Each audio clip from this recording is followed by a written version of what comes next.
There was a lot of football that went on yesterday. Patriots won, Green Bay won, Chiefs won. You know, there's a lot of victories, a lot of football going on. But the Dallas Cowboys won, and they won in a fashion that you just said, "Oh my God!" You see, right there. That's the kind of stuff that makes me sick about you and all of them damn Cowboy fans. You see, we even start to show you. That's the kind of stuff that makes me sick about y'all. Let's just go. Let's go. I want to hear you. A lot of good football. A lot of good football to talk about. A lot of good football. It's how we handled that moment. First take us. Cam Newton lined up a quarterback, takes the snap, lunges forward, touchdown Panthers. We obviously love tough games, but who doesn't like a blowout? What a grab! Obviously got our butts kicked. We're a very dumb football team. And that's it.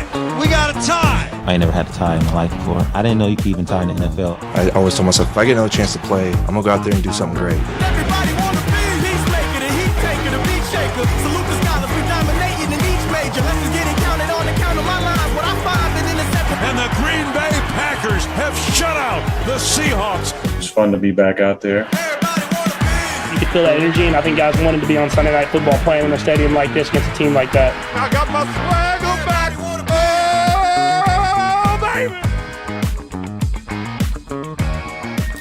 That's how I felt yesterday. What a day of football we had. Good morning, everybody. Welcome into First Take. Thank you for being with us. I'm Molly Karen Rose. That is the Hall of Famer, the playmaker, Michael Irvin. Good to see you, sir, making the trek cross country as always. And the one and only Stephen A. Smith. And I really like this getup. Don't go with it. Thank you so much. I really do. I'm a big fan of the three-piece. Yeah, he's clean. It's clean. That's one of my favorites. I appreciate that. Thanks so I much. like But don't go with him. It's all part of the old trick. It's all part of the trick. What trick? That I look good? You know, you look great. You look great. But you usually come in here presidential clean. Now this is you're going all presidential clean. You stepping over to brotherly clean. All of that. Oh, bring back the flavor? It's just to take away the attention from where it needs to be. Yeah. But I will put it back on where it needs to be. I will always say he's this. Got two patterns, so we know he's ready to go. I will always say this. I will always say there is never, ever, ever a moment in my life that I ain't a brother. Okay. Yes. I'm always no doubt about that. We're aware. Except we're aware. I'm going to give you one exception after we go. Let's do it. How about them Cowboys? How about Cowboys defensive coordinator Dan Quinn getting the game ball after Dallas just obliterates his former team, the Falcons, holding Atlanta to 3 points while putting up what? Wow. 43. Dak threw for nearly 300 yards with 2 TDs through the air, 1 on the ground. Here's Coach Mike McCarthy. Clearly it was the response we were looking for. I think from Monday, the players were very accountable, went about it just the way you would expect them to. Everybody contributed today. Excellent team win. We had a ton of production, and we were pretty much dominant there in the first half. So it's great to see the locker room the way it is right now. But I think that's what you're looking for. We're all feeling those good energy, those good vibes. Dallas just redeeming themselves, Stephen A., and then some. After a rough loss to Denver last week, I knew it was a blessing in disguise, Michael Irvin. Tell me this, did Sunday's dominant performance prove that last week's loss, that was just a fluke? Well, let me tell you now. Let me tell you what happened around here now. Cowboys. Let me tell you how things work down there in old Texas where them Cowboys reign. And every now and then when you're out there on the farm, you're trying to work them animals and you get a good bull and maybe they throw you like last week. But boy, down there in Texas as a Cowboy, you got to get back up again. And boy, them Cowboys, I tell you, them Cowboys, they got back up again. And it's how they got back up again. By gunning, I tell you, they got up great. Dak Prescott, oh, God, did you see what he looked like? He threw the ball to 10 different receivers. He threw all over the field. They look great. And when Dak Prescott looks good, what have I said right here? Everything works off that. Let me tell you what was important in that game. Not just how they won. What Coach did that was so important too, Stephen A. early in that game. When he went for fourth down, that was so big. They got those fourth down. Going into that game, I listened to Dak Prescott, and then right before it, he finally said, we have to finally admit that we let a little overconfidence creep in last week. That was big. That was big because they gave everybody on the team the out. Yeah. Okay, was that us? No, it wasn't. We let overconfidence. Let's correct it and go back and show who we are. And that's exactly what they did. That's championship stuff. And what's great about it, and we'll talk about it throughout the show, is we have other things to do comparative analysis with. We saw how Dallas responded off of a deficit. We saw how the champions reacted off of the deficit of losing. So we'll get to compare them both as we talk about who's the best team in the NFC moving forward. Those Dallas Cowboys. How about them Cowboys? I knew last week when you had one day, you were going to have one day. You had one day last week, and that was that.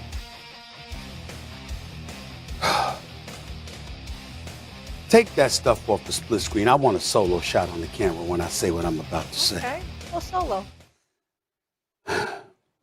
That was one of the most disgusting segments I've ever been connected with in my career on First Take. I am appalled that you would even think that you get to put on a Cowboy hat and have to have your Southern drawl. It is a disgrace. Let me tell you something right now. First of all, let me tell you something right now. The hell with them Cowboys. And I want to say this on national television. I want to personally apologize to the Dallas Cowboys. I want to apologize to the Dallas Cowboys. Because you see, it's not them I hate. It's them damn nauseating, disgusting fans that I despise. It don't matter whether you black or white. It don't matter whether you Hispanic, Asian, or whatever. It don't matter whether you old or young or whatever, because they all say the same. It don't matter whether you're a celebrity or you're a vagrant on the damn street. I despise Cowboy fans. And I want to put the camera back on me because this is important.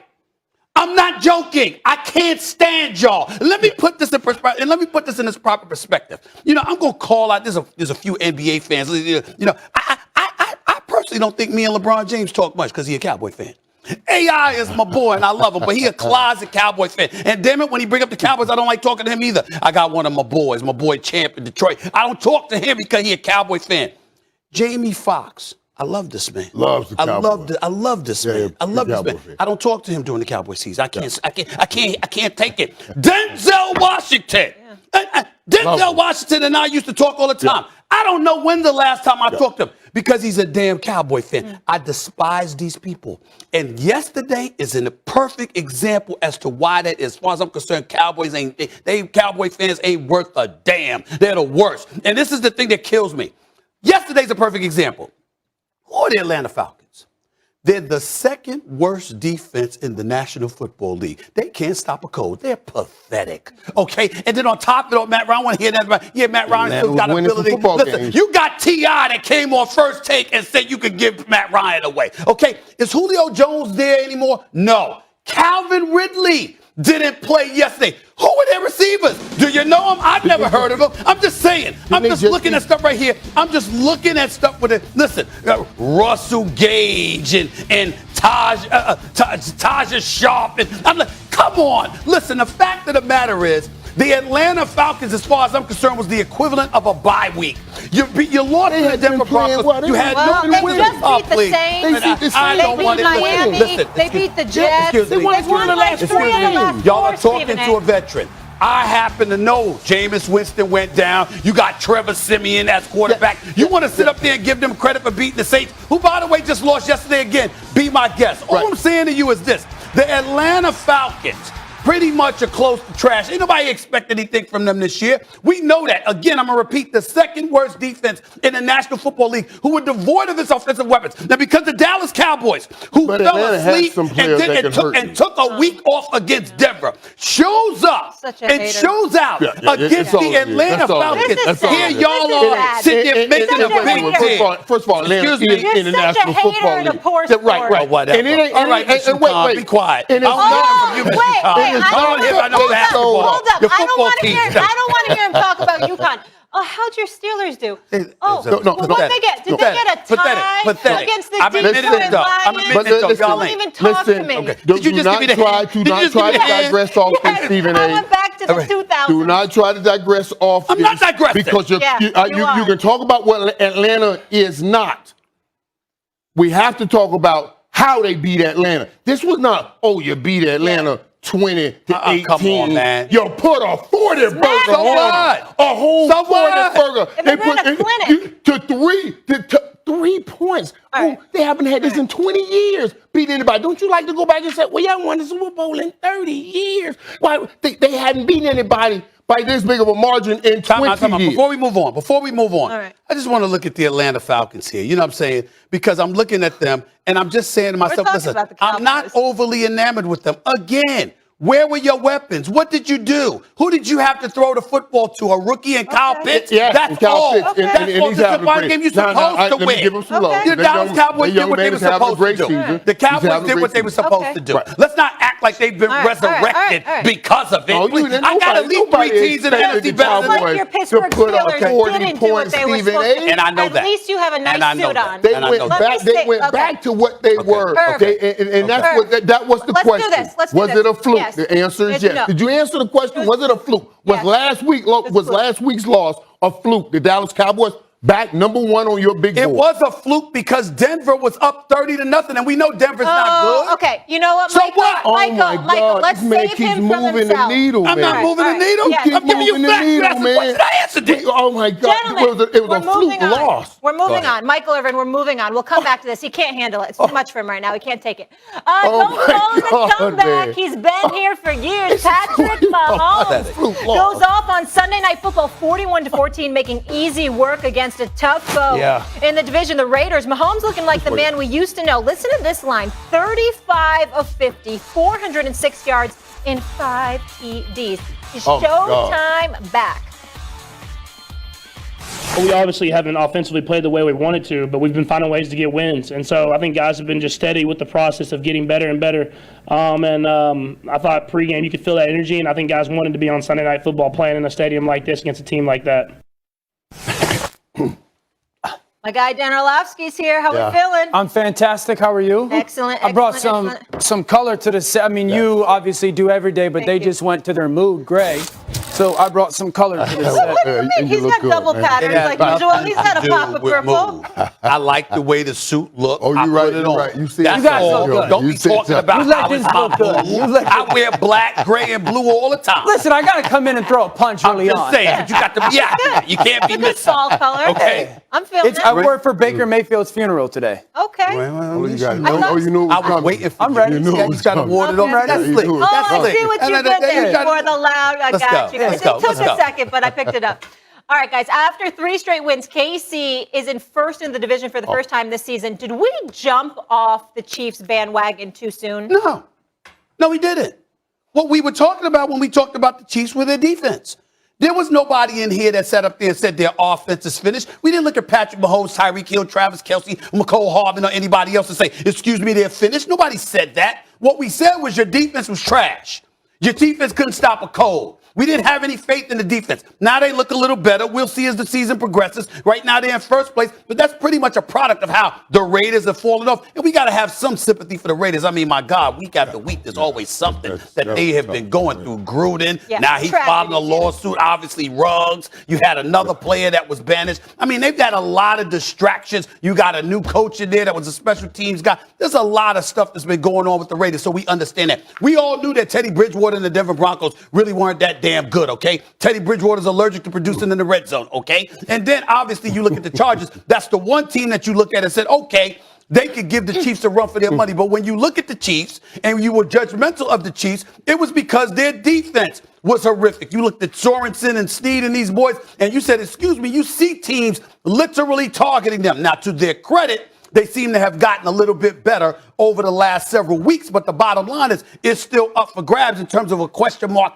about their defense. I never sat up there and said that the Kansas City Chiefs weren't going to the playoffs. I thought they were finished, but I thought they were finished as the team to beat in the AFC, meaning going to the Super Bowl, which I specified. I still had them winning the division, and I still had them going that far because Patrick Mahomes is their quarterback, Travis Kelce is their tight end, and Tyreek Hill is their number one receiver. But their defense was sorry. Now their defense doesn't look as sorry, but it's still a question mark, which means nobody jumped off the bandwagon when it came to the Chiefs. That soliloquy isn't totally accurate, though. It wasn't just the defense. People were obviously talking about the quarterback, Patrick Mahomes, being I didn't say it wasn't a shell of himself. No, what I said was Right, I believe that the offense would resurrect themselves. Okay. I said the defense is what I was No, but I'm not even putting the onus on you. I'm just saying the public in general. Yeah. Expectation breeds disappointment. Okay. We were disappointed in the Kansas City Chiefs. I don't think anybody had jumped off their bandwagon saying, man, they were a bad football team in the context of what they were expected to be. Absolutely. Okay, so we talked about, I was a person who was very critical of their offense and very critical of Patrick. That's my job, is to say this is the stuff that is getting done poorly that you have to fix. Now, last night was good, but I want to be honest about last night. 50 times that Patrick Mahomes threw the ball, he got the ball out of his hand on the first hitch, meaning 1, 2, 3. I put my back foot in the ground, and I'm hitching up, and the ball's coming out 44 times. That is indicative of bad defense. Now, he hasn't done that all offseason. All season. We haven't seen that style of play from him all season. We've begged of him to be more patient, take the easy completion, don't try to force the ball downfield. And that's exactly what he did, because he's that kind of player. So if we get that out of Patrick Mahomes, and we get the no turnovers out of their offense, and we don't get the dumb penalties, and the defense plays that way, then yes, they are the Kansas City Chiefs that we have come to see over the last 3 years. But this is the first game in the first 10 weeks of the season that we've seen that out of their quarterback. Do I believe he can do it again? Absolutely, but I got to see it again. They're going to play a good football team next week. The Raiders' defense was giving them completions. That's not what teams have done was played two safeties with people down near the ball and haven't given them exactly. And so they've challenged them to either run the football or take a check down. Yesterday, last night, Playmaker was about, hey, just take this little throw, take this little throw. Now, Patrick did a great job. So jumping off the bandwagon, no one was saying this is the worst football team in the league. No. What we were saying was this is not a team that can be a difference maker in the playoffs.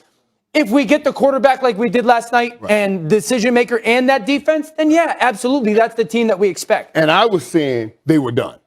And I was saying it because, like, I'm not just, I know the talent. We all know the talent. We know the gifts, and we know what they can do when they're at their best. But what I saw in their minds, where they were, where the confidence was, the whole different thing. Could they play the way they need to play? The biggest thing that came out of last night's game for Kansas City Chiefs is that Darrell Williams had 9 receptions. 9 receptions. Over 100 yards in a receiving touchdown. Never done before in the history of the Kansas City Chiefs, and certainly not in the time of Patrick Mahomes, because he wouldn't do that. He did it last night. He learned, hey, I can do all of these. Oh, and still throw 5 touchdowns. And still throw 4 yards. Throw here. Here's a boring throw here. Right. And then when you guys suck up, I'll throw something funky. I'll throw a left-handed and then still get my press from that. But he learned something, I think, and that makes them dangerous again. I want to come back to you because when we talked about Kansas City and there was concerns, you thought it was 3 parts. The quarterback wasn't playing like he was supposed to. Correct. The coach wasn't coaching as well, and you said they don't have the personnel. Yeah. So now, do you still feel that way? Yeah, but they can cover a lot of that with what they do on offense. Well, after you saw that yesterday, is there a little more confidence? It makes me feel better that they fixed the things that were broken for 1 week. You got to do it another week, though. That's I will say this. 3 weeks ago, I pointed out on tape and used kind of examples of Patrick mechanically was so bad. Yeah. The past 2 weeks, he's been a lot better. So that shows me, okay, that's gotten better. I thought the play calling last night was relatively similar. But again, the Raiders structurally, they're going to give you that stuff. That's just how Gus Bradley runs their defense. I got to see them play against a team that's going to play in that too-high shell and then force them to, if they're going to want to throw the ball, call those too-high shell beaters. They were calling cover 3 beaters, which are relatively basic, simple football plays. So I got to see that out again them next week. Personnel-wise, I think their offensive line, the interior is doing a good job. Their tackles are okay. Mm-hmm. I still want to see, like, Kelsey had his best night as well last night. Not a coincidence. Tyreek I still got to see Mecole step up when he needs to. Guys, let's pump the brakes. Just a touch. Let's think about this for a second here, okay? If you're the Raiders, okay, Kansas City's defensive line pressured Derek Carr 11 times. Yeah. Okay, they were all over. Right. Okay? The only person you really could target was Waller. Okay? Deshaun Jackson just got there, caught one reception for 38 yards, but then ended up getting stripped and all of that other stuff, okay? So your offense was compromised because of pressure on the quarterback, because obviously you lost one of your, the primary target for your vertical game, and obviously that compromised you to some degree. But also, okay, you got to look at it from the standpoint offensive, from a scheme perspective. What the hell are you doing targeting Tyrann Mathieu? I mean, the honey badger. Don't throw it near him. You targeted him about 6 or 7 different times. Okay, that was a mistake. Okay, then when you look at it from the offensive standpoint, your offensive line was protecting Patrick Mahomes. He was getting rid of the ball relatively quickly, like you pointed out. Travis Kelce. Now, see, I don't want to hear anybody else talk about they get their swag back, but Travis Kelce, I can accept it because we know how big time that brother is. And Even you know though what, I retired he had a few subpar performances, but at the end of the day, we know what Travis Kelce brings to the table. So if you've got him confident and you targeted Tyreek Hill about 10 times, that's their formula. That's what works for them. And you're going up against a Raiders team, again, that mentally doesn't seem to be there. They had their first 2 weeks with their new coach, but after that, they got humbled. We've seen who they are to some degree, and now they're fading, as I predicted earlier this season. When everybody was getting on me, Keyshawn was sitting in one of those chairs, and what was he talking about? Derek Carr, MVP. Now in the hallways talking about, how about them Cowboys? You talk about somebody changing the narrative, that would be that brother, and I'll deal with him tomorrow. But the point that I'm making is, in the end, what it comes down to is the opposition is what we have to look at inside, whether we're going to elevate and that's what or Dan's be saying. But guess stagnant. what they have? We know. Dan, wait. Dan Guess who and I they are play the next same week? thing. Yes, I The know that, and Dallas that's what I'm trying to tell you. They do it again. They do it Sunday. That's the They have a real performance test. like this Sunday, then I'll go. I can't wait for that game. Okay, exactly. But a night like That's that KC. gives you confidence, and the Chiefs have it, and it's just in time for the Dallas Cowboys. Oh, yeah. Let's go. So the Cowboys win this game after they got all their mojo back. Then we I will say this. I will say this. I will say this. The Cowboys will plummet. There is no problem. It's inevitable. And let me tell you something. The only hope, you might help them out a little bit if you get a haircut. You might help them out a little bit. Can we please go to break? Still the football. Bernie, please explain to me what is going on with my guy Tom Brady and the Bucs. So yesterday, they were upset by the Washington football team. Now, keep in mind, this team, no world beater. Sitting in the bottom of the division that is arguably the worst in football, Tampa Bay has now lost back-to-back games for the second time in the Brady era, last week falling to the Saints, and Teflon Tom uncharacteristically throwing 2 picks in both of those games. Arians, Brady, I thought the plan's to run it back. No, that has nothing to do with ability. It's all about execution and being a smart football team. We're a very dumb football team. And that's a reflection of the coaches. You said this stupidity has to go away. You said it was a very dumb team. How much of the penalties, especially the pre-snap penalties, set things back? Yeah, those don't even, you don't know, you can't run a play. So thank you guys. Scully season, RC is in the building. A very dumb football team, gentlemen. Yeah. I'll start with you, Ryan. Do you think Brady's play is concerning now these past 2 weeks? Yeah, I mean, it's concerning because it's not what's expected of Tom Brady. But we also saw some of this last year, right? Think about the Chicago Bears game, and they come out of the game, I think it was 11 or 12 penalties. Brady's asking for an extra down, and we get Bruce Arians upset after that. And then you go later on in the season, they get blown out at home by the New Orleans Saints. Brady doesn't play well. This defense doesn't play well. The team that we saw in the playoffs was a different team than we saw throughout the regular season. We also have to keep this in mind about Tom Brady. Right now, there's no Rob Gronkowski. Right now, there's no Antonio Brown. And there was a lot of us, a lot of times we look at Antonio Brown, we looked at him as like auxiliary, right? We looked at him like lanyard, like extra, but he's a necessity for this team. When the Chris Godwins and when the Mike Evans aren't getting open and aren't making plays, a guy like Antonio Brown became the X factor. Rob Gronkowski was the security blanket. And so I think you're missing some of those players. The defense isn't playing great, and you have some pre-snap penalties. these things can be changed, but you got to go to work and do it.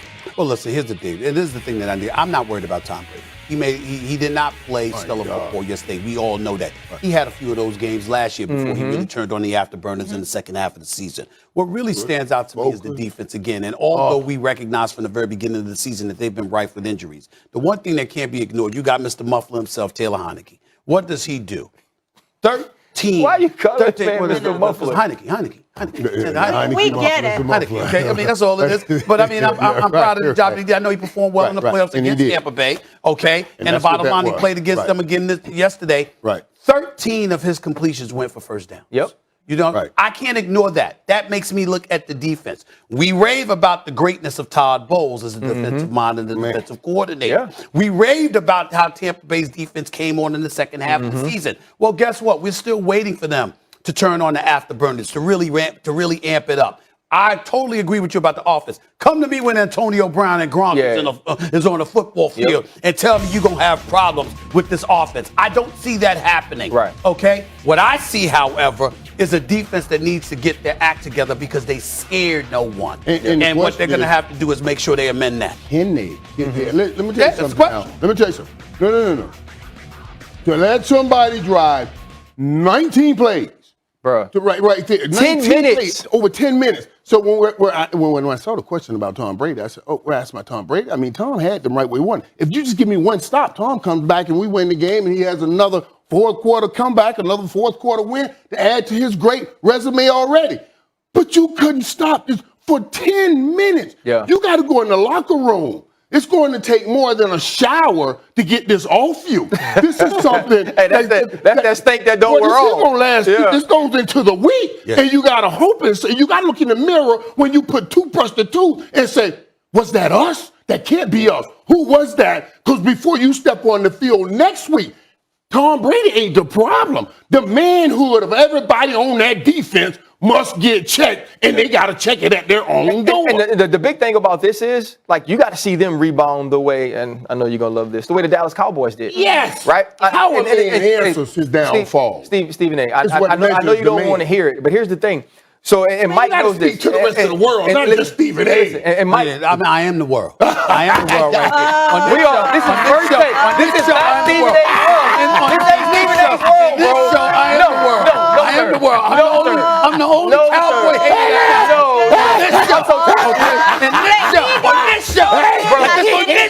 Bro, okay? Now I'm so tired of you. You can be tired of me all you want to. You're not tired of me.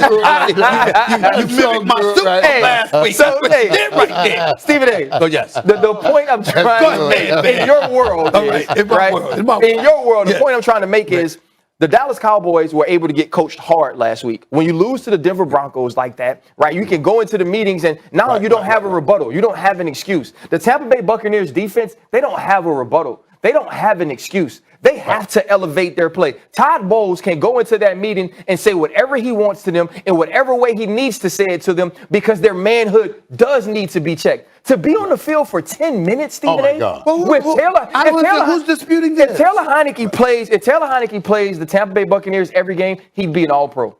This is so. It is about Tom Brady. Tom Brady needs to be better, but this team as a whole, Bruce Arians challenged this entire team. The thing that I put on Tom Brady more than anything is and Bart loves this word, he's supposed to be a force multiplier, right?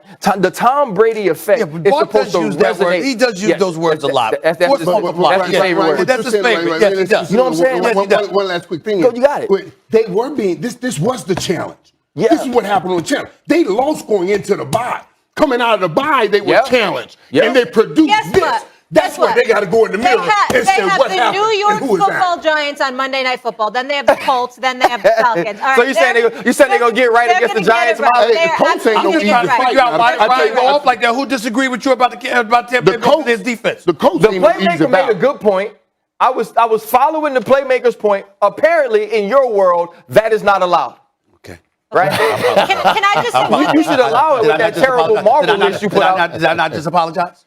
Watch your mouth. Be respectful, man. Oh my Be respectful, okay? How do you follow up the apology with watch your mouth? I just want to mention also, despite the win, potentially a huge loss with Chase Young. Yes. Yeah. Torn ACL Yeah, no, could be done for the year. He's a special talent. Yes, he is. All right, staying in the NFC South, the Panthers were the only team to notch a W in that division. Cam Newton made his triumphant return to the Panthers, running for a touchdown and throwing a touchdown in a big win against the Cardinals. Cam, how did it feel?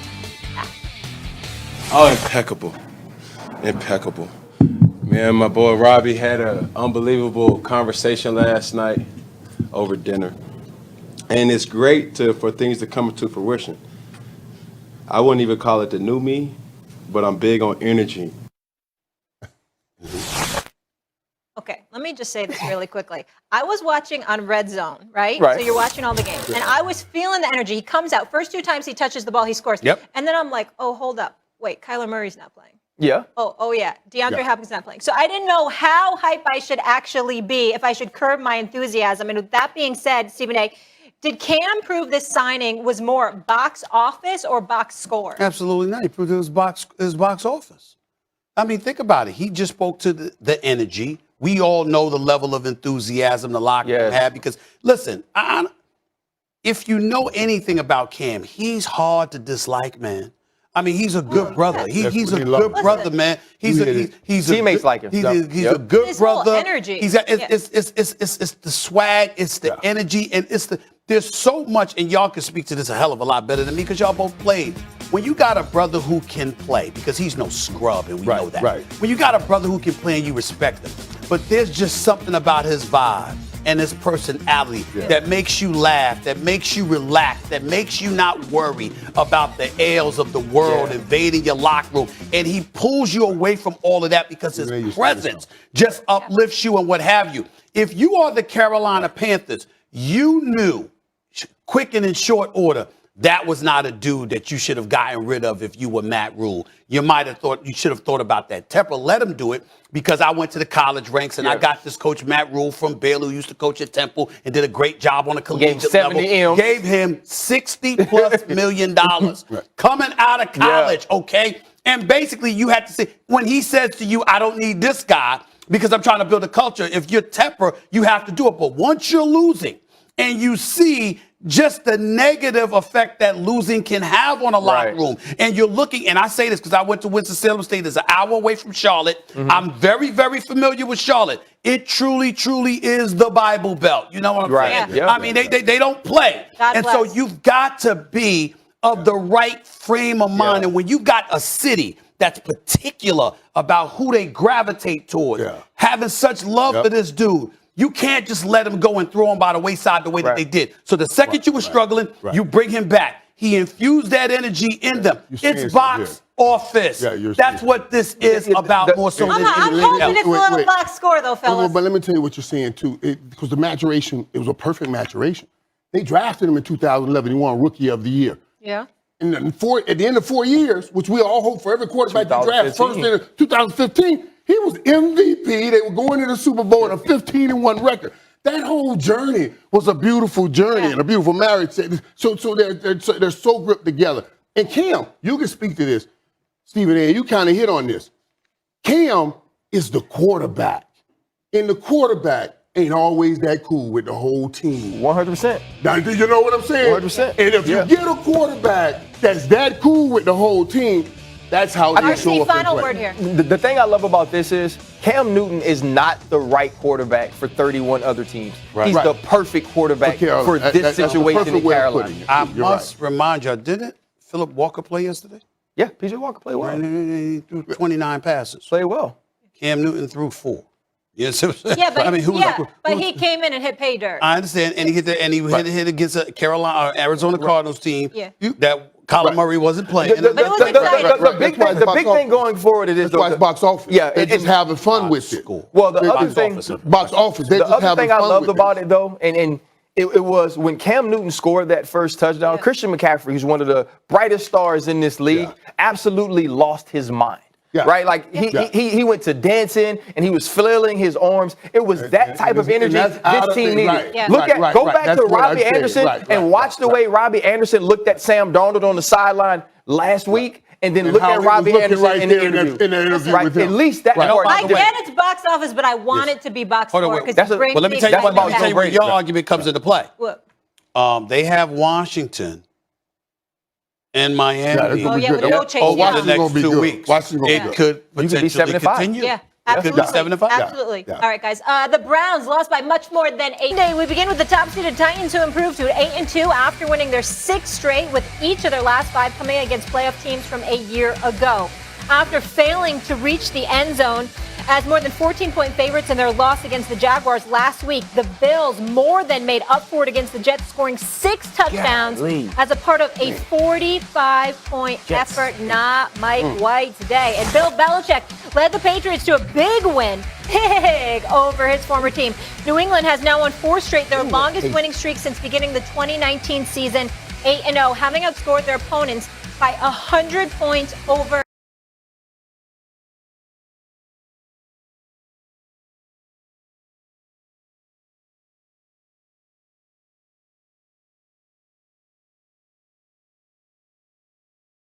That fan, our quarterback Dan Orlovsky, is back with us. Are the Patriots the most dangerous team in the AFC? Michael, playmaker, Irvin. Listen, let's talk about this too now, because I'll give it to you, Dan. I'll give it to you. You're right. They're a playoff team. They've earned that right in the way they play. They're a physical football team, and their quarterback doesn't make mistakes. But they beat the Jets, the Chargers, Cleveland, Carolina. I say they're in the playoffs, but are they the most dangerous team? I say no to that. Now, I do believe we just talked about the Chiefs getting their swagger back. You know, we just talked about the Buffalo Bills right there putting up 45 points. Those are 2 explosive teams. And I believe that's the one thing I want to see the Patriots. That's the next hurdle I want to see for the Patriots. Play an explosive team that gets out front, and let me watch you come back, because you're going to see those teams like we just talked about, the Buffaloes or the Kansas City Chiefs, when you get to the playoffs. So that's why I'm saying they're not the most dangerous team in the AFC. Dan came close to changing my mind on this weeks ago, and then I watched the New England Patriots, and I'm going to tell you they have changed my mind. I definitely think they're the most dangerous team because I'm looking at their defense. They're very opportunistic. They're very experienced. And here's the thing that everyone knows this, we don't say it enough. You can't be anything less than an elite quarterback and think you're going to beat Bill Belichick. It's just not going to happen. He exposes and those average. Teams I talked about have those quarterbacks. Yeah, I understand that, but he exposes average quarterbacks. Now, let's understand something here. The only person that's proven to be elite come postseason time is Patrick Mahomes. Right. Ryan Tannehill hasn't proven to be elite postseason. Lamar Jackson hasn't proven. Hold on. Hold on. I'm getting to my point. I'll let you speak. Fall back. Fall back. Okay. Go ahead. Go. Ryan Tannehill hasn't proven to be elite in the postseason. Lamar Jackson hasn't proven to be elite in the postseason. Josh Allen hasn't proven to be elite in the postseason. That's a fact. When they beat Baltimore, he was 17. They won 17-3. They lost in the AFC Championship game to Kansas City. That's the only time we've really seen him in the postseason. So what I'm saying to you is you purview the landscape. In the AFC, okay, Justin Herbert. We ain't seen him yet, not in the postseason, and he's a young quarterback that would be going up against Bill Belichick. Let's say for the sake of argument, Derek Carr manages to get there. Don't get me started with him. He ain't proven to be elite, okay? All right, Keyshawn's still hiding over that one, okay? Let's say Joe Burrow was lucky enough to get there. We believe in Joe Burrow, but there's some games where he's been a little bit exposed. And what we thought of him, he's made some errors. He hasn't proven to be elite. Lamar Jackson hasn't proven to be elite. Ben Roethlisberger's a stationary target. Certainly not elite anymore. And again, I brought up Josh Allen. There is no one in the AFC outside of Patrick Mahomes who you can definitively say is that dude in the postseason. And oh, by the way, when Patrick Mahomes shows up against New England, he usually struggles against them more than he struggles against anybody else. So when you look at it and the veteran leadership they got on the defensive side of the ball, and offensively, they don't beat themselves for the most part, because that's the greatest thing you can say about Mac Jones. This kid, Ramondre Stevenson, running the football effectively for them as well. I'm just saying I can't ignore what I'm seeing playing from really New England well. right now. They could use another receiver, but Dan, here's where I'm at. Listen, my dream would be to still see Belichick and Brady in another Super Bowl. But here's where I felt like I couldn't get too excited about this game, and tell me if I'm wrong, because there's no Chubb, there's no Felton, and there's no Hunt. Yeah, I mean, that's fair, Malls. I would say, I think outside of that first drive yesterday, New England's defense was fantastic. I think a lot of the run game is often tied to the offensive line, not just the back, and that offensive line was still there. I think that the Patriots are the second most dangerous team in the AFC. I think Buffalo is still the best and most dangerous team. I think Buffalo is the best team in football, okay? I've remained adamant in that. I think Buffalo in the AFC, the Los Angeles Rams in the NFC. Everyone talks about New England's defense. They played 10 games. There has been one quarterback who played a good game against this defense this year. One, Dak Prescott, was the only guy, quarterback-wise, to play well this year. They played against Justin Herbert. He had his worst game of the year against them. They played against Tom. Tom had a very pedestrian game against them. So this defense is going to make basically any. So I kind of agree with Stephen A's point. Belichick. You got to be a dude at the quarterback spot, and they've even made those guys look very basic this year. Right, but Lamar has that special little yes, thing. Lamar's special, no doubt. I think the thing that that makes New England indifferent to me, or very different than me compared to the other teams, I think they got the best offensive line in the AFC right now. Their offensive line. The Cleveland Browns came into yesterday's game with the #1 pass rush unit in the NFL. They pressured Mac Jones 3 times. Yeah. I think that the Patriots' offensive line is rounding in to be just as good as their defense. And I don't think anybody in the AFC has that. And I will push back on you with this. We got to stop saying Mac Jones' best thing is he doesn't hurt the football team. Right. Maybe the kid's just really freaking good. No, I've always liked Mac Jones coming out of Alabama. But we can't say the best thing is he doesn't hurt the football team. The best thing he does is he knows exactly where to go with the football, and he knows exactly when to throw the football, and he knows how to throw the football, and he's wildly accurate, and he plays incredibly fast. Like all the things that matter the most to quarterback play, he does really good. Well, you can say that. My retort to that would be if you've got an offensive line that's protecting you and you have a running game that buffers your offense, those are two components that are incredibly pivotal to assisting a quarterback, particularly a young quarterback that's learning a new system that you're bringing along slowly. You said yourself weeks ago, they don't make things too complicated for Mac Jones. They're bringing them along slowly. And you're seeing elevation, but it's relatively incremental from the standpoint that you're not asking him to do but so much. I'm saying to you, your points are valid, but they would be even more substantive if he didn't have a stout offensive line or a running game to buffer that. But when you've got to worry about those two things, that definitely does help him now. But and that's a great point. It's a great point. But that's the one reason that I say I'm not ready to make them most dangerous. Because, they have all of that. But when it comes to explosiveness, I don't see those guys on the outside that they have. Now Bourne has been playing great football. Great football. Yes, he has. Going up and making some plays. And those guys outside have been making plays. But I don't know if I can say with those guys that you have on outside and you're down 14. We got to go soon, but I see you champing at the bit over here. You can't say that, and then we have data of a Ben Roethlisberger doing the same thing as a young player, or a Russell Wilson doing the same thing as a young player. Look at what those guys became. They had great offensive lines, they ran the ball well, and had really good defenses. They became great players. I'm not questioning what Mac Jones is going to be. Right. Hold on, let's not get it Tom twisted. started that way. Let's not get it twisted. I'm not questioning what Mac Jones is going to be. I believe in the brother. Or what he's right now. Have. But what I'm saying to you is that right now, he's helped along by a lot. When you give me an offensive line and you give me a running game and you give me exceptional coaching and you give me an opportunistic defense, I'm surrounded by complementary pieces. He's saying his whole situation is perfect. His whole situation is good. No. You've seen some situations where like, for example, Dak Prescott. Time out. Weeks ago, you called Cleveland the most disappointing team. Correct. Why? Because you looked at everything around. Right. No, you said there's no excuse. I said the defense was disappointing. But even the offense. Right, they were bad, but I said the defense was the most disappointing. Dak Prescott's having a career year, right? Yes. Because everything around him is what it needs to be for his talent to be reached. Sure. And that's the case with Mac Jones But we also knew that Dak Prescott could ball even before stuff was around. We got to get to break. The Patriots and Mac Jones both have been very impressive. I would just say to you really quickly, Dan, about the Bills being the team to beat. The only real team the Bills have beat is the Chiefs.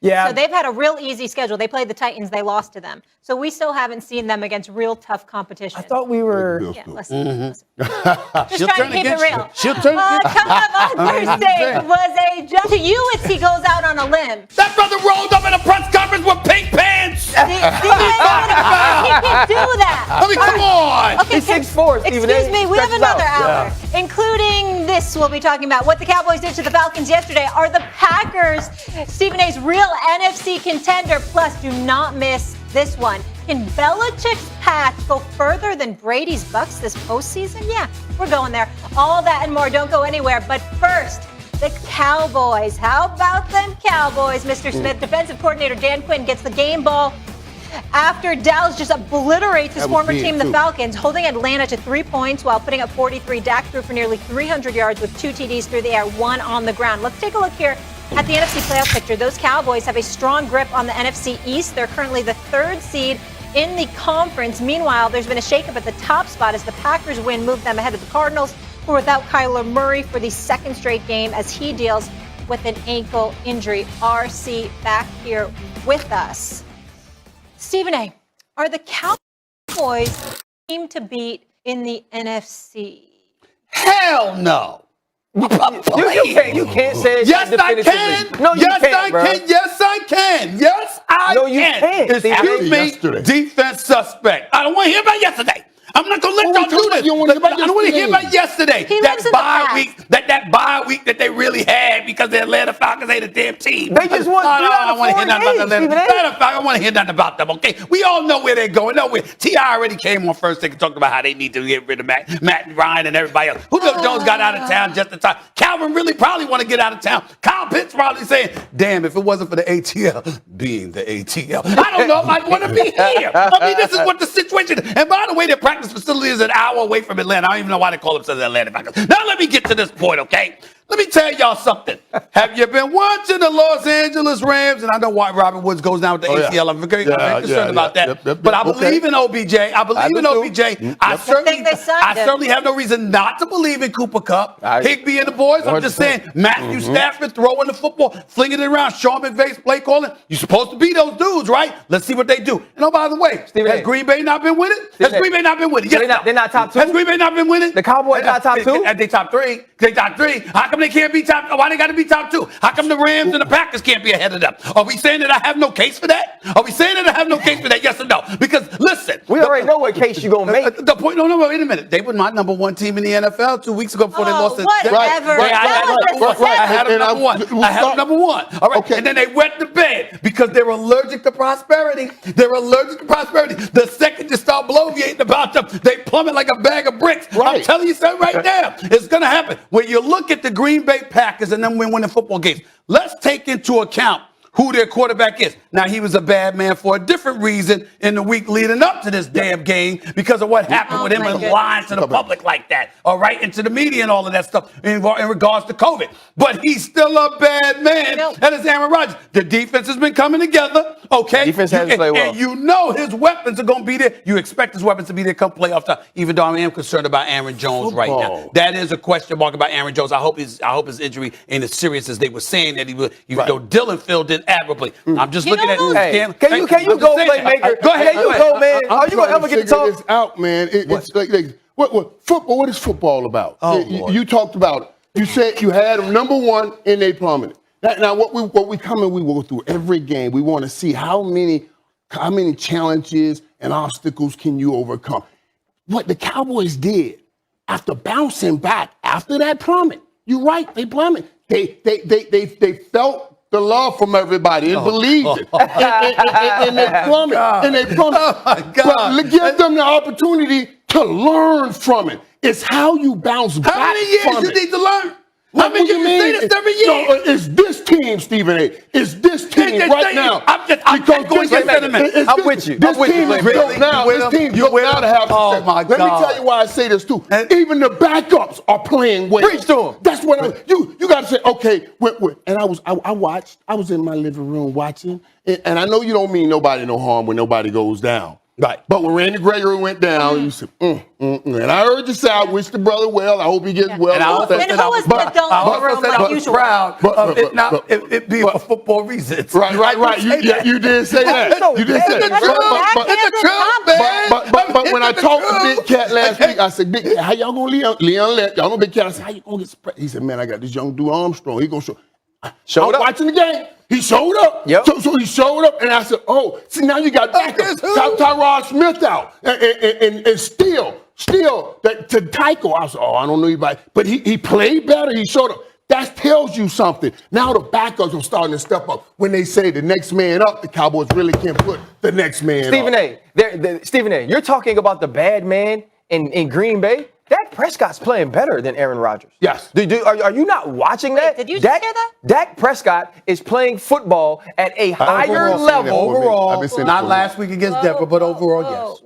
So why you got to just point out 1 week? I mean, Aaron Rodgers was terrible. You couldn't go back 2 weeks ago.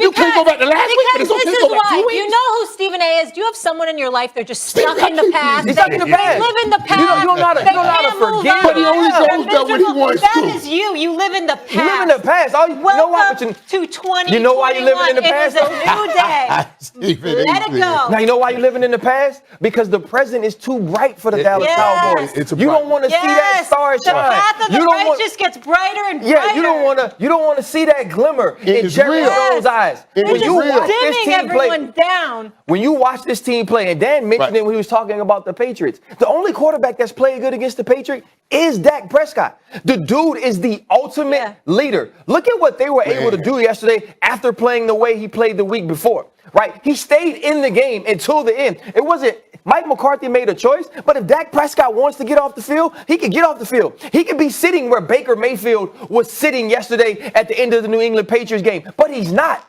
right? You lose DeMarcus Lawrence. Who steps up? A backup. You lose Randy Gregory. A backup steps up, and then you move Michael Parsons back to the defensive end, and he gets you 2+ sacks. This team is different, Stephen A. Interception by Diggs. It was behind his head. He didn't look at it. He didn't look at it. How did he catch up on it? What was that? I couldn't believe it. Man. I couldn't believe it. Stephen A., the I said, oh my God. is a gift. It was Come celebrate. A young talent. That's why they call it the present. Because it's a gift to be here. The president. You are not my brother. You are not my brother. This is betrayal. This is betrayal of the highest order. I'm done with all of you. All I'm trying to say to y'all is this. Listen, let me tell y'all something. Okay? They got shellacked by Denver. They come back and they beat a sorry Atlanta Falcons team. Fair enough. What I'm saying to y'all is this. I have acknowledged. First of all, I was screaming about how Dak Prescott deserves his money because I know how gifted the brother is. And I also talked about what a great, great leader he was. Let's not forget that. Secondly, I sat up there and I acknowledged all the requisite weapons that they have available to them. I even brought up Schultz and Wilson for crying out loud. Not just CeeDee Lamb or Michael Gallup before he went down, or Amari Cooper. Yeah. I got Pollard and Ezekiel Elliott in the back. I even picked Ezekiel Elliott for my fantasy football team. Right. Even though the point that I'm trying to make to you, I have acknowledged that. What I have said is that at the end of the day, see the kind of rhetoric that he spews, which is so nauseating because it ties into the pom-poms that go in all the time. You have to understand he's saying the same thing he was saying last year. Okay. And the year before that. And the year before that. No. Yes, you are. Nobody said that. Yes, you are. Don't interrupt the Cowboys last year. That was this brother right here, Ryan. This brother right here hid from me for 2 months last year. Because he said the same thing. All I'm trying to say to you is this. He's saying it now. I get that they look better. I understand that. They're going to the playoffs. Obviously, they look better because they damn sure didn't go to the playoffs last year. Okay? So we understand they looking better. But in the end, I can still look at 2 teams, possibly 4 teams that could take them out in the NFC. That's all I'm saying. Y'all get caught up in all of it. I say they can fall. Stephen A., that's every year, though. Hold on, that's not every year. Stephen, what I'm saying is when you look at the playoffs, there's always going to be 1 team or 2 teams or 3 teams that can get to the Super Bowl. Ryan, is judge the race where it is right now. Yeah. Why? He's talking about some things going down in January. Why? Because that's what they do. That's what they do. That's what they do. You do it all the time. We're out of time. We're out of time. The Cowboys are in pole position. Michael, we're out of time. That's all we can do. You live in 2 places. Why are you in my face like that, Mom? You feel attacked? I'm feeling You attacked live and in confronted, two Molly. places. You live in the past and in the future. Welcome Whatever. to I'm the present. omnipotent. Okay, here's the So problem. come on to the stage. It's your world, and you're omnipotent. Roll the ball. Hey, brother. Jesus A. Smith. Anticipated and scrutinized return to the field after a 10-day absence due to COVID-19 and some controversial comments that reverberated beyond the sports world. The Packers looking to get back on track against a Seattle team who finally had their quarterback as well returning, and that would be Russell Wilson. If you're expecting a shootout like myself, this one certainly did not live up to the hype. Green Bay pitched a 17-0 shutout. Rodgers, a little misty after this one. A lot of emotions for sure. Good to be back with the guys. Good to be back at home. Good to be on the field, really. Most emotions from the whole night was probably walking off the field after the game. It definitely got me a little misty heading off. That was good to feel those type of emotions and good to be back with the guys. Well. Michael Irvin, you weren't really sold on this Packers team, sir. You had some question marks. Yes. And you had some doubts. Now that Rodgers has returned and they get another W, have they finally convinced you that they are a Super Bowl threat? I'll answer the question, and then I'll state a case here. The answer is yes.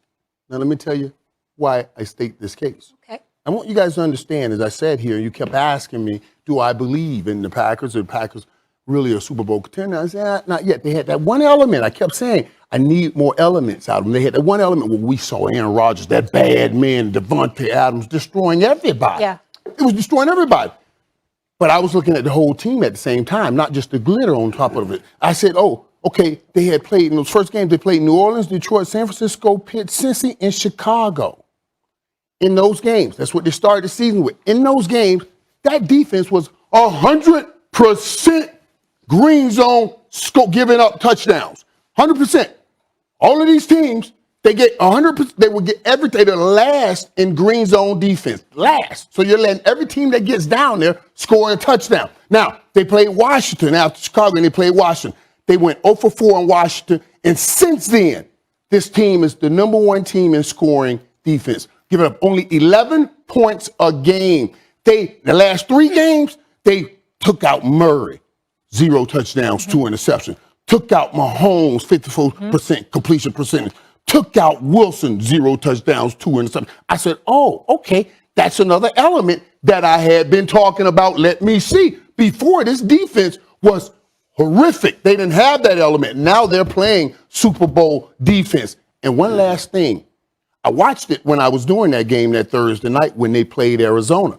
I said, I believe something may have happened here, but I can't go all the way across. I talked about, when I got here, talking to Randall Cobb in the elevator. He caught those 2 touchdowns. And I was saying, is that the other element? I don't know if Randall Cobb can consistently do that. But in that Thursday night game, I said, I saw something, but I wanted to continue to watch it. I watched Dillon. Now, I know Aaron Jones got hurt, and we hope that he gets back because he's a difference maker for the Packers. But when Dillon played Thursday night, the way he ran that football against Arizona, the physicalness that he played with. And then I saw it again yesterday when he rushed for another 66 yards and 2 receptions for another 62 yards. And at the physicalness, if y'all go with me here, last year when they lost to Tampa Bay, what was the problem? In the NFC Championship game, they took the ball out of Aaron Rodgers' hands on 4th and short down near the goal line. If you're playing green zone defense like this, and you get that physicalness from from Dillon like that, now you give me those other elements that I can finally say Green Bay is ready to make a run at a Super Bowl. I'm not just talking out of my head. I'm giving you a clean case so you can fully understand how this thing works. Before I answer the question directly, Michael Irvin? Yes. Is that your way of saying they could beat the Cowboys? I hadn't gone there yet. I hadn't gone there now. Put the camera on me, y'all. Put the camera on me. Put the camera on me, y'all. Put the camera on me, y'all. I just asked Michael Irvin, is that your way of saying they can beat the Cowboys? Here's Michael Irvin. Before, just seconds earlier, that's what this is. Then I asked him, can they beat the Cowboys? Whatever. Zip it. Okay? The credibility, all that argument you did, that blow game you just did, just stop it, okay? Here's the deal. Let me say this on a serious note before I answer the question directly. Let me say this. I don't give a damn about Aaron Rodgers' emotions. You deliberately deceived folks. You didn't commit a crime. You know what I'm saying? You didn't get in the car going 156 miles an hour. You didn't engage in any domestic violence. You didn't break the law. So all the folks out there on talk radio and everything that's clamoring to come to his defense, like we treating him like he's some criminal, that is just false. That is not what should be associated with Aaron Rodgers. But I also don't want to hear about your emotions and how touched you were and how, all of this other stuff. You deliberately deceived folks. You got called on it, and you got fools out there that are trying to politicize something and change and trying to change the narrative into something that it wasn't. It wasn't about a vaccine or a non-vaccine. It was about the fact that you weren't as open, as honest as Carson Wentz or a Kirk Cousins. You didn't man up, look folks in the eye and say, this is what my status was, and deal with it like a man. That's why everybody got on you. So if you want to get all emotional because you got called out about that, spare me with that, miss me with that nonsense. And there was no reason to do it. Exactly. And there was no reason to do it. It's not having like said that, right. Having said that, he's still a bad man. He's something special. And guess what?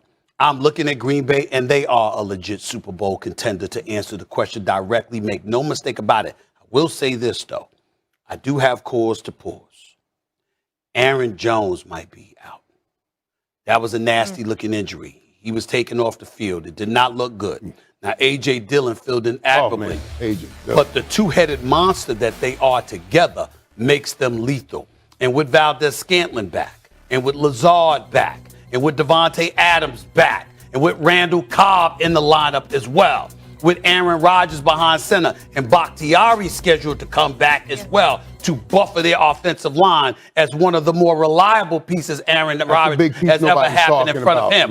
When you talk about that, that's the kind of stuff that makes the Green Bay Packers incredibly, incredibly formidable. Make no mistake about that, because their defense is coming alive. They are neutralizing the opposition. They are keeping folks in front of them. They are making you go about the business of being patient, and to beat them, you have to methodically do so, as opposed to them giving up the big play. And when you consider what they can do offensively, led by that brother, Aaron Rodgers, who, as far as I'm concerned, listen, it hurt me to criticize him because we all know how much I love the brother. I mean, the fact of the matter is I think he's the greatest talent I've ever seen at the quarterback position. And I thought on many, many occasions in the past when people were coming at him, I thought it was wrong. I thought it was a bit excessive. I didn't think it was right. But then he basically validated the suspicions that were accorded in his direction because of how he chose to deliberately deceive everybody with the whole I'm vaccinated, I'm immunized kind of thing. But that's all it is. He's still a bad brother. Absolutely. And I believe Green Bay is no joke. Yeah, they got the Vikings this week, and then in 2 weeks, the Rams come to town. I cannot wait for that game. That will be a true litmus test. And on the other side of it, Russell Wilson, you and Sierra pack up the kids. Come to New York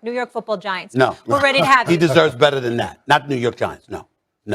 Plenty of places to go that are better than the Giants. Cut his mic. Okay. The Pats are... Well, I was hoping I wouldn't say I was embarrassed again, but... Another pick, though, by Brady. Very sloppy from the Bucs. That display was very reminiscent of the last one. It doesn't matter who you play if we have a bunch of self-inflicted errors. It's all about execution and being a smart football team. We're a very dumb football team. Certainly know that we have high expectations because we have a lot of good football players. We got to go out there and get the job done. All they do is win. The Patriots blew out the Browns yesterday, have won 4 straight and are now 1 game back in the loss column for the lead in the AFC East. Tom Brady and the Bucs not so hot. They still lead their division, but have lost 2 straight, with Coach Bruce Arians saying they are a very dumb football team. Brady clearly frustrated after the loss. We just never really played on our terms, so we played from behind the whole game, and they played a good game out. They had a good plan. Last year you guys came out of the bye and kind of set things in the right motion for the end of the season. How hard is it to do the opposite in the first game back? I mean, we have obviously, it's just not a great day of football for us. So it doesn't matter who you play if we, have a bunch of self-inflicted errors too. I mean, we gotta eliminate those and then see if we can go out and execute the plays that are there. What did you see on the 2 interceptions? We started with the ball, they came away with it. So, thank you guys. Have a good day. What else? Did they show anything coverage-wise that they've not shown on film or anything that surprised you? Nope. Sorry? Could you take us through how you're feeling right now? I'd like to win. I'm looking a little defeated. He's still that dude, though. He was defeated. He'll get it Yeah. right, unfortunately, against Rose my New York Football Giants on ESPN on Monday Night Football, but that's another story. Bill Belichick, this one is for you. Stephen A. Yes. Can the Patriots go further than the Bucks? Can they? Sure, but I don't believe they will. I mean, I haven't jumped off the Bucks bandwagon. I'm not there yet. I believe in Tom Brady, and I believe that whatever ails them, he has the potential to fix. And this is the part about Tom Brady's greatness, that these two are far more qualified than I'd ever be to say, but I think they'll back me on this. One of the components that really speaks to the greatness of a quarterback is not the heroic plays that they make or whatever. It's their ability to manipulate and dictate just the game overall.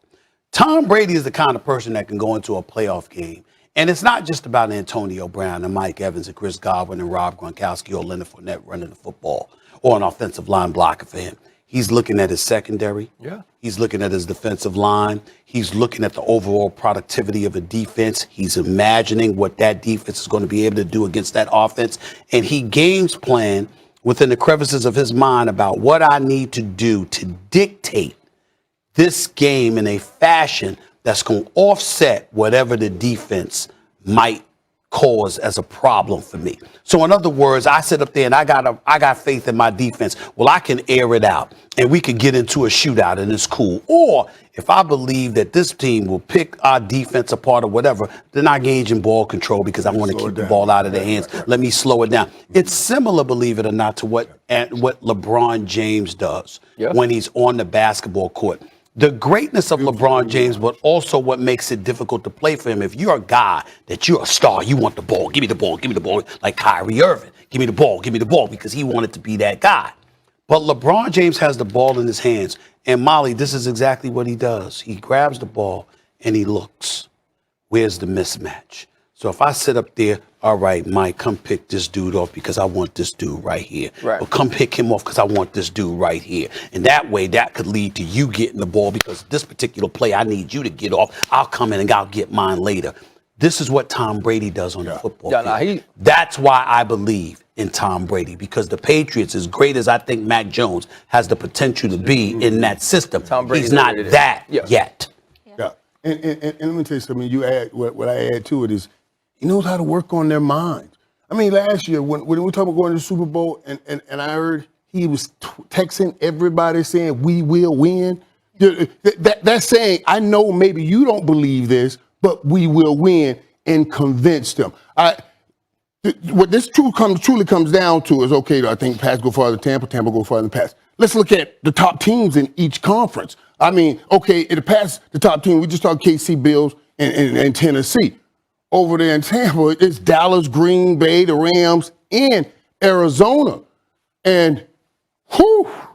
NFC's way tougher. That's what I'm saying. So that really makes this a tough question when you talk about that. NBA for a while. 100%. When you talk about that, this really makes it a tough question. But I just still got to ride with Tampa on it. No, both of y'all wrong. The Pats will go further than the Tampa Bay Buccaneers. There you go. I said it. Since y'all want to play it, oh yes, they can. They can go further, but I'm not going to say that they will, because if they will, then you got Tom Brady. Hey man, just watch the games. Like for the greatness of Tom Brady, and you're talking about all the things that he can do. Hey, Bill Belichick can too. right? And Bill Belichick also coaches that defense. Bill Belichick went out in the offseason and said, you know what? I know Kendrick Bourne's not a star, but he's a good number 2, number 3. Let's bring him over, right? I know I could go get Hunter Henry and I can get Jonnu Smith. And look at the stable of backs that I have now. Defensively, Matthew Judon, probably the best free agent pickup in all of the NFL, right? You got J.C. Jackson, who's a star. What does that allow you to do? You could get rid of now you could get rid of Gilly because you got a number 1. When you watch this team play, Stephen A., there is no team that you look at in the AFC and you say right now, I'm always going to take them over the Patriots. Right? You look at the Buffalo Bills. I think the Buffalo Bills, from a roster standpoint, are probably the best team in the AFC. The Tennessee Titans, as what we've seen on the grass, they are the best team right now. In a one-game, winner-take-all, with Bill Belichick on the sideline, I don't know if I can pick those teams over the New England Patriots. Well, I feel like there are teams in the NFC right now you pick over Tampa Bay. A couple of things, because I want to pick you apart here, because I'm very sick and tired of your disrespect. Number one, the question was, any chance? That's why I answered the question that way. Had they said, Patriots going further than Bill Belichick, yes or no. But the question was, any chance that happens? Well, yeah, there's a chance. That's number one. Number two. There's a chance for everything. Number two, I'm sick and tired of you implying that people don't watch the game. Let me tell you something. Ain't nobody implying that you did. I'll FaceTime you during the game. Stephen, because you know what my favorite saying is? A hit dog will holler. I ain't implying nothing. Okay. A hit dog will holler. Let me say this to you. Guilty conscience needs no accuser. Well, you know I'm watching the games. I know. So that's what my mom used to say. I will FaceTime you during the game. I'll interrupt you. I'll interrupt you while you're eating and watching the football game. You understand what I'm saying? And number three, and more importantly, we understand that I can watch games as a reporter, know what the hell I'm saying, and I can't scratch the surface of your football knowledge or your football knowledge. My greatness comes from knowing that I'm not. I just there you go with that from again. Those that are brilliant at it, and I steal their knowledge. And this is what I do, and I watch it, and I know when you're being hypocritical. And here's the deal: there have been a few times this year, despite your brilliance, unquestionable brilliance, covering the game of football, the both of you, I picked apart both of y'all being wrong on a few occasions this season. Y'all ain't got flawless records, so you can believe. You can believe the New England Patriots are going to get that point. But I'll say this to you: Tennessee, you just pointed out. Yeah, Derrick Henry's going to be back on playoff time, and they're doing this now. Yeah. Buffalo, by the way. Buffalo gets smoked by Jacksonville, right? But what happens? What does Buffalo get up for? Hasn't really beat anyone. You know Buffalo. I'm saying, what do they get up for? Now that McDonough's right there, and New England, yep. Like nobody else. So I know the road overall looks tougher, but New England, watch it. I'm with you, but New England hasn't really beat anyone outside of the Chargers either. Because I don't think it's fair to say the Browns, because they didn't have Hunt, they didn't have Chubb. Yeah, listen. Like when you start going down resumes, and we look at a lot of these teams, there are teams with very slim resumes, right? The Bills included, and part of that's because the AFC is not as good. Exactly, and so now when we're going forward, though, you have to see the position that the teams have placed themselves in right now, and the way that they're playing. When you look at the way the New England Patriots are playing overall, there's probably no team in the league playing more complementary football. The things you mentioned about Tom Brady and the way that he plays football, that's what the New England Patriots are doing to me. They're saying, okay, you know what? Today we can run the football. That's what we're going to do. And you're right, Ryan, on complementary football. But there's another C word that I want to interject in here. You're playing complementary. Everybody, but can you play catch-up football? Yeah.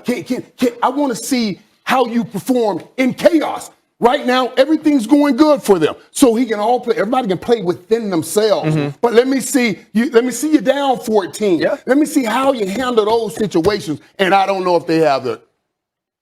Ain't that what I said about those Cowboys?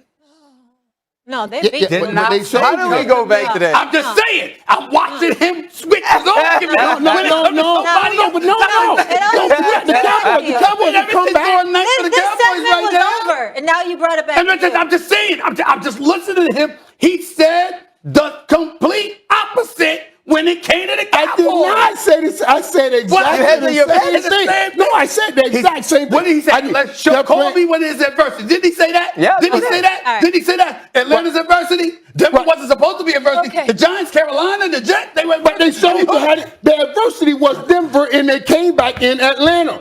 I want to see them handle adversity because that's going to be a part of the journey on the road to get to a Super Bowl. You know how to get him started, man. Please. All right. It's ridiculous. Patrick Mahomes made it look relatively easy. I didn't know you could even tie in the NFL. I was in my mind, I was sitting on the bench ready, saying to myself, I got another quarter to go, but I guess somebody came to me and said, that's it. And so I ain't never had to tie in my life before. Stephen A. Najee Harris didn't know that you could end in a tie against the Lions, which is exactly what your Steelers did against winless Detroit. Stephen A., what do you make of the tie? Disgraceful. Bad for the game. I despise ties. There should be a winner. And the fact that the Pittsburgh Steelers ended up tying a winless team epitomizes all the trepidation I had about them this season. I'm incredibly disappointed with what I saw from them yesterday. I think this is fascinating in this quick point right quick. Just the fact that both of those guys, there won't be 0-17, and maybe Mike Tomlin now can go 8-1 and won't have his loser season. Yeah, you're right. No Henry, no problem for the Titans. They kept rolling with a win over the Saints. Titans still have the best record in the AFC. Michael, is this the quietest 6-game win streak ever? For Tennessee, absolutely it is. And it's quiet only because even what they've done the last couple of weeks, we say, wow, what a great job. But is it live or is it Memorex? Is it real or is it not? And because Derrick Henry, we knew what he was. So, yeah, we still hold out something. But I believe what a great job they are doing to keep It's supposed to be a quick take, man. Okay, I'm sorry. I can't quick take. Oh, you should be one to talk. Patrick Mahomes looking a lot like his old self, throwing for 406 yards and 5 touchdowns in a blowout win against the Raiders. The Chiefs have now won 3 straight. That's my bad. I should have reminded you, Playmaker, and are in the first place in the West for the first time this season. Michael, did we jump off Kansas City's bandwagon too soon? Yeah, I can say we did. I did. First one jump off of it. Because I saw it mentally, they were done. But I see now, and I saw last night, and I know it's right before these other big games coming up, but they got their swagger back last night. That was big watching Travis Kelce. That was big watching them put up 40 points. Now that they saw that, I think it makes a huge difference for the Kansas City Chiefs. I just want to see their defense be more consistent. They're getting turnovers too right now. Then I'll believe. And that's the kick right now. They're getting turnovers, and they weren't doing that early. Okay. I think it was good to see that it's still in there. They still have it. Don't look at me like that. We hadn't seen a performance like that from Patrick Mahomes. The man still got it. The disrespect, it is unbelievable. We will leave it there. I'm here. And this ain't for no ticket sales, Cinderella story. It's to win football games. Cam Newton is in the game. Runs to the right side. Newton lunges forward. He's in. That was vintage Cam Newton. Cam takes a snap. Rolling right. Throws. It's caught. Cam Newton. 2 touches. 2 touchdowns. I'm just floating at an all-time high frequency. It's almost scary. Cam had me hyped in my living room on my couch. I cannot imagine how they felt in that stadium, making his triumphant return to the Panthers, running for a touchdown and then throwing a touchdown. First 2 times he touched the ball. Big win against the Cardinals. Obviously, they didn't have Kyler Murray. I want to add this, though. Matt Rule said Cam's going to get most of the first-team reps. He could start against Washington. Stephen A., did any teams make a mistake not signing Cam? Well, I think the New Orleans Saints, one could argue they made a mistake. I mean, with Taysom Hill not being healthy, Jameis Winston being out for the season, Trevor Siemian, I don't see him as the guy. Now, I'm not saying that, again, Trevor Siemian's been there. They believe in him. He's a veteran, and I understand that. But I think that with Sean Payton's innovative skill as a play caller and combined with Taysom Hill, this is what I mean by this. Taysom Hill is no Drew Brees, but he brings a different dimension to the table. Clearly, Sean Payton was receptive to that because he's mentioned on many occasions how much he believes in Taysom Hill. Yeah. So if Taysom Hill is hobbled, why wouldn't you go the route of Cam Newton? Because Cam Newton is somebody that definitely can run with the football, has the potential to throw the football, even though I've consistently questioned his accuracy. When you look at the other weapons that they have and what they can do defensively as a team, New Orleans is a legitimate threat in the NFC. I would say to you that is a team that I felt made a mistake. And also, it alarmed me that Ron Rivera didn't call him for the Washington football team. This man starred for you for 9 years, okay? He did a lot for Ron Rivera, and I love Ron Rivera. What a class individual. For sure. I like Taylor Heineke, but he's no Cam Newton. And if you Washington, how you don't call Cam Newton is beyond me. Ryan Fitzpatrick? No, I'm talking about just a few weeks ago, once, obviously, Cam Newton was, he's been free all season long, and Ryan Fitzpatrick obviously was there before he left. Yeah, I'm talking about even the offseason, even before that. You know what I mean? Cam was still out there and losing. Okay. And he could have signed it then. I don't think any other team missed out on Cam. I think where Cam is right now is the perfect place for him. Now, let's be real here. I mean, that was a great story yesterday. Guess what? Cam and Cam scores a couple of touchdowns, and they win the game. They're hyped, and they play above themselves, and it's a great story. But where does it really go? And we'll see in the next couple of weeks. Is this something where we're talking about? They've got a couple winnable games the next couple of weeks. Yes, they do. They have a couple winnable games. Now they got to go win those football games. You know what I mean? And it's going to take more than just the hype yesterday. Yeah. It's going to take some execution and some completing. Are they making the playoffs? No, I don't think so. No. Let me tell you why I don't think so. They've got Washington football team in Miami, 2 winnable games. Yeah. Then they have a bye week. Yeah. Then they have Atlanta. That's another winnable game. So we're talking potentially 8 wins. The final 4 weeks of the season at Buffalo, Tampa, at New Orleans, Tampa. They could literally go 0-4 the final 4 weeks of the season. And it's perfect that he's there because when you look at the draft coming up, there's no need to say, let's lose games and get a great draft choice because you don't got that quarterback in this draft. You do not have that quarterback in this draft. So you say, have fun. Let's win as many games as we can. Yeah, for sure. All right, Monday Night Football, Peyton and Eli back on ESPN2. This is always a good time. 8 Eastern, 5 Pacific. They'll be breaking down the Rams and Niners from their couches. Phillip Rivers will be joining them, among other guests. Monday Night Football coverage also available on ESPN and the apps. You can always check it out on the go.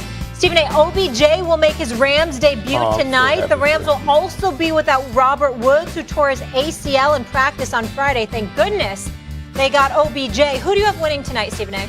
Well, I got the Rams winning tonight. I think that OBJ being with Matthew Stafford, even though I'm not happy about Robert Woods going down, God bless him, that's pretty sad. Chase Young. Great guy, good talent, and what have you. For Robert Woods to be out, I think is a tremendous blow to them. But if OBJ is what he wants us to believe he is, if he's anything reminiscent of what we've seen him be in the past, him with Cooper Kupp should be it should be big time with Matthew Stafford throwing them the football. And oh, by the way, when's the last time we've heard anything of true relevance from Jimmy G? I mean, we gave him some love a couple of weeks ago. We ain't hear nothing about Jimmy Garoppolo. So, I mean, it is what it is.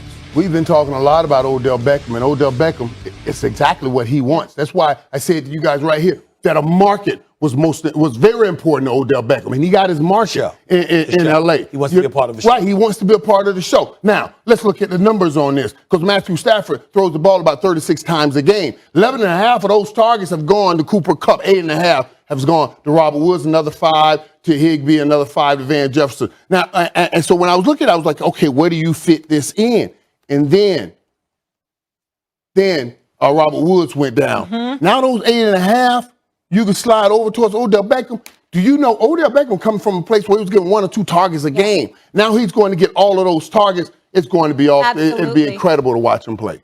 Oh, I fancy myself a little bit of a fashionista, even though he thinks he's more of the fashion person on this show. Who wore it best? I can't touch you. I can't touch you. Of who wore it best? Oh, look at that. Here we go. Oh, look at me sitting back like JR. At home, please tweet me. We're going to take a poll on this. Well, first of all, the hat matches better with my outfit, A. And B, my shades were far better than his glasses. Yeah, I wish I had some shades on too, because I do like the shades. I do like the shades. I can't really see your shades I look like a cowboy right there. And in terms of his southern accent, I reckon you had a point at one time. Have you ever rode a horse in your life? Excuse me? Yes, I have. Really? Yes, I have. Where did that take place? Well, I don't do it too much. You know what I'm saying? I mean, I got to take care of myself. But I might ride a horse in Dallas come playoff time. Man, they tried to put